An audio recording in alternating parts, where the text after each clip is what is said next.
अगर आपका driving licence गुम हो जाता है, फट जाता है, जल जाता है या किसी भी तरीके से डैमेज हो जाता है तो आपने नया नहीं बनवाना, ना ही उसकी ज़रूरत है। आपने उसी का डुप्लीकेट निकलवाना होता है। वही कार्ड डुप्लीकेट बन के आपके पास आ जाता है और वही यूज़ होता है, नया बनाने की ज़रूरत नहीं है। और उसकी फ़ीस भी 500-600 रुपये होती, ज़्यादा नहीं होती। और आपने कहीं जाना भी नहीं है, किसी ऑफिस में जाने की ज़रूरत नहीं है। आपने अपने घर बैठे ही अपने मोबाइल से ही सारा प्रोसेस करना है और 2 मिनट का प्रोसेस है। मैं आपको समझा देता हूँ, उम्मीद है कि आपको आसानी से समझ आ जाएगी। आपने पंजाब पुलिस की एप्लीकेशन डाउनलोड कर लेनी है, इंस्टॉल कर लेनी है और लॉगिन हो जाना है। जैसे ही आप लॉगिन हो जाएंगे आपके सामने ये वाला इंटरफेस शो हो जाएगा। मेरे पास ऑलरेडी लॉगिन है, इसलिए मेरे पास ये सामने डायरेक्टली आ गया है। मुझे इसको डाउनलोड या इंस्टॉल करने की ज़रूरत नहीं पड़ी। आपको शुरू में ही आपको ये डुप्लीकेट ऑफ रेगुलर लाइसेंस की ऑप्शन नजर आएगी। आपने इस पर क्लिक कर देना है। आपके सामने ये वाला इंटरफेस शो हो जाएगा। फ्रंट पे लिखा हुआ आएगा नो रिकॉर्ड फाउंड। इसका मतलब ये है कि मैंने पहले कोई डुप्लीकेट अप्लाई नहीं किया। नीचे ये प्लस का निशान है, आप इस पर क्लिक करेंगे। जैसे ही आप इस पर क्लिक करते हैं तो आपके सामने ये वाला इंटरफेस आएगा। सबसे पहले आपने अपना शनाख्ती कार्ड नंबर देना है। शनाख्ती कार्ड नंबर एहतियात से देंगे तो ही आपका डाटा फैच होगा। अगर आप शनाख्ती कार्ड नंबर गलत देंगे तो आपका डाटा फैच नहीं होगा, इसलिए आपने ये ख्याल से एंटर करना है। उसके बाद आपका वो लाइसेंस नंबर पूछता है। लाइसेंस नंबर आपने सेम वैसा ही देना है जैसा आपके कार्ड पर प्रिंट हुआ है। जैसे यहाँ पे देखें ना, पहले डिस्ट्रिक्ट आता है, जैसे भावलपुर से BR आता है। उसके बाद साल आएगा, किस साल में आपका ड्राइविंग लाइसेंस बना। उसके बाद फिर डैश डालेंगे और उसके बाद आपका नंबर लिखा हुआ आएगा। जो भी आपका ड्राइविंग लाइसेंस का नंबर है वो आपके कार्ड के ऊपर लिखा होता है। और उसके बाद वो कहता है इशुएंस डेट, यानी किस डेट को आपका ड्राइविंग लाइसेंस जारी हुआ। वो आपने अपने कार्ड पे देख लेनी है किस डेट को वो जारी हुआ था। ये भी आपने सेलेक्ट करनी है। आपने इसको एहतियात से करना है, ऐसा ना हो कि ये गलत हो जाए तो फिर भी आपका डाटा फैच नहीं होगा। इसलिए ये ज़रूरी है कि आपका शनाख्ती कार्ड नंबर और आपका जो डेट ऑफ एक्सपायरी है या डेट ऑफ इशू है वो बिल्कुल एक्यूरेट होनी चाहिए। और इसमें ये चीज़ आपने ख्याल करनी है कि आप बाज़ औक़ात ये होता है कि हम अपनी डेट ऑफ बर्थ या जो हमारा शनाख्ती कार्ड नंबर है वो हम यहाँ ठीक देते हैं, लेकिन हमारा डाटा फैच नहीं हो रहा होता। उसकी वजह ये होती है कि हम जब ड्राइविंग लाइसेंस बनवाते हैं तब वहाँ हम अपना शनाख्ती कार्ड नंबर गलत लिखवा देते हैं या गलती से अपनी डेट ऑफ बर्थ गलत लिखवा देते हैं और हमें नहीं पता होता कि हमने क्या लिखवाई थी, इसलिए यहाँ डाटा फैच नहीं होता। इसलिए जब आपने ड्राइविंग लाइसेंस बनवाना है तो वहां आपने एहतियात करनी है कि आपकी जो डेट ऑफ बर्थ है और CNIC नंबर है वो बिल्कुल एक्यूरेट होना चाहिए। उसके बाद आप वेरीफाई पर क्लिक कर देंगे। जैसे ही हम वेरीफाई पर क्लिक करेंगे तो आपके सामने ये वाला इंटरफेस आ जाएगा। ये देखिए पूरा बायोडाटा यहाँ पे शो हो जाता है। पहले आपका नाम आ जाता है, वालिद का नाम आ जाता है, डेट ऑफ बर्थ आती है, आपकी नेशनैलिटी आती है, उसके नीचे फ़ोन नंबर आता है। आपने यहाँ पे अपना फ़ोन नंबर देना है जो आपका है, जो पहले आपने रजिस्टर करवाया था वो नीचे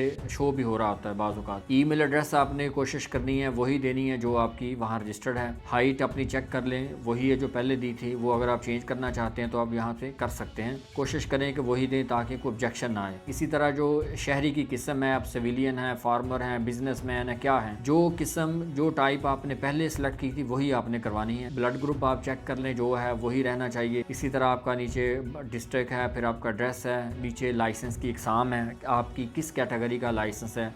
जैसे यहाँ शो हो रहा है कि मोटरसाइकिल का है, कार का और LTV है। ये तीनों कैटेगरीज शो हो रही हैं। यहाँ पे नीचे आपने अपना फ़ोटो अपलोड करना है। पहले आपने अपना फ्रंट अपलोड करना है और उसके बाद आपने CNIC अपलोड करना है। ये ख्याल करना है कि जो भी तस्वीर आप अपलोड करेंगे अपनी या CNIC की या कोई भी, तो इसका जो साइज़ है वो 500 KB से कम होना चाहिए। नीचे आएंगे तो आपका जो CNIC है उसका बैक साइड अपलोड करेंगे और उसके बाद आपने जो लॉस रिपोर्ट लिखवाई थी, आपने सबसे पहले लॉस रिपोर्ट भी लिखवानी होती है कि मेरा जो ड्राइविंग लाइसेंस है वो गुम हो गया है। वो लॉस रिपोर्ट आप यहाँ पे अपलोड कर देंगे। अगर आप किसी खिदमत मरकज़ से जाके ये प्रोसेस करवाते हैं तो वहाँ वो लॉस रिपोर्ट भी खुद ही लिख देते हैं, वहाँ आपको लिखवाने नहीं पड़ती। तो वो करें। उसके बाद आपने अपना मेडिकल सर्टिफिकेट अपलोड करना है, किसी भी डॉक्टर से साइन किया हुआ होगा। ये चीज़ें जब आप अपलोड कर देंगे तो आप यहाँ सर्टिफाई के यहाँ पर क्लिक कर देंगे कि मैं सर्टिफाई करता हूँ कि जो चीज़ें मैंने दी हैं वो सारी एक्यूरेट हैं। उसके बाद सबमिट पर क्लिक कर देंगे। जैसे ही सबमिट पर आप क्लिक करेंगे आपके सामने फीस की ऑप्शन आ जाएगी। इसकी फ़ीस कितनी है वो साथ ही आपको PSID भी मिल जाएगी। उस PSID के अकॉर्डिंग आपने अपनी फ़ीस पे करनी है। वो ऑनलाइन ही पे करेंगे, आपको किसी जगह पे या किसी ऑफिस में जाने की ज़रूरत नहीं है। आप जायज़ कैश, ईजी पैसा, जितने भी आपके वॉलेट्स हैं वहाँ से कर सकते हैं। बैंक एप्लीकेशन से आप कर सकते हैं, ई सहूलत से आप कर सकते हैं। जब आप अपनी फ़ीस पे कर देंगे तो आपका कार्ड समझ लें बन गया। जो एड्रेस आपने दिया होगा उसी एड्रेस पे घंटे वो कोरियर के थ्रू आपके घर पहुंच जाएगा। बड़ा सादा सा और आसान सा तरीका है, कोई मुश्किल प्रोसेस नहीं है। लेकिन एक चीज़ इसमें ख्याल करने वाली वो ये है कि जो मेडिकल सर्टिफिकेट आपने बनवाना है वो किसी डॉक्टर से लिखवा के उसी से साइन करवाने, अपने साइन नहीं कर लेने। और जो मेडिकल फॉर्म है वो भी आपने इसकी वेबसाइट से ही डाउनलोड करना है। DLIMS वेबसाइट पे जाएंगे, वहां से आप मेडिकल फॉर्म डाउनलोड कर लेंगे, वही किसी डॉक्टर से आप साइन करवाएंगे। और इसी तरह जो लॉस रिपोर्ट है वो किसी थाने में भी दर्ज हो सकती है, किसी खिदमत मरकज पे भी हो सकती है, वो करवाएंगे। बाकी चीजें सारी आपके पास होती हैं, वो आप खुद आपने अरेंज करके अपने पास रख लेनी है। जैसे ही आपने प्रोसेस स्टार्ट करना है, ये सारी चीजें आपके पास होंगी, तो 2 मिनट का प्रोसेस है, ज्यादा टाइम नहीं लगता। और ये वाली इंफॉर्मेटिव वीडियोस हम सदका जारिया समझकर बनाते और शेयर करते हैं, ताकि ज्यादा से ज्यादा लोगों तक आसानी से इन्फॉर्मेशन पहुंचती रहे और लोग उससे फायदा उठाते रहें। अगर आपको हमारी इन्फॉर्मेटिव वीडियोस अच्छी लगती हों तो जरूर सदका जारिया समझकर शेयर कर दिया करें, ताकि ज्यादा से ज्यादा लोगों का भला हो सके। और हमारी अगली इन्फॉर्मेटिव वीडियो तक के लिए अल्लाह हाफिज।